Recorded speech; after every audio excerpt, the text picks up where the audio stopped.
गुजरातहून मुंबईकडे जाणाऱ्या मालगाडीचे डबे उलटल्याचं समजते। पालघरजवळ मालगाडीचे हे डबे उलटलेले आहेत।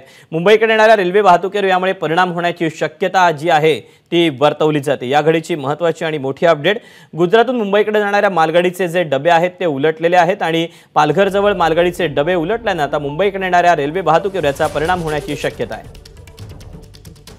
अपडेट जाणून घ्या, संतोष पाटील आपल्या सोबत आहे। संतोष, नेमकी कधीची घटना आहे आणि आता हे डबे हटवण्यात आलेत का, काय अपडेट आहेत?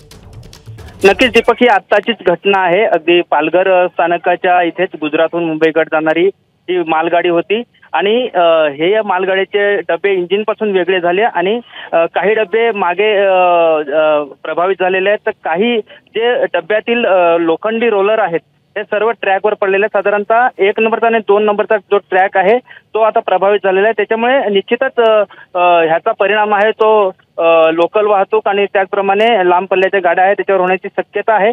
परंतु आता रेल्वे प्रशासनाकडून सांगितलं जात आहे की त्या जर गाड्या सायटिंगने काढल्या गेल्या तर त्याचा परिणाम होणार नाही। परंतु आताची ही परिस्थिती आहे की 2 नंबरचा ट्रॅक आहे तो पूर्णपणे बिघडलेला आहे। संतोष, धन्यवाद दिलेल्या सगळ्या सविस्तर माहितीबद्दल। एबीपी माझा, उघडा डोळे बघा नीट।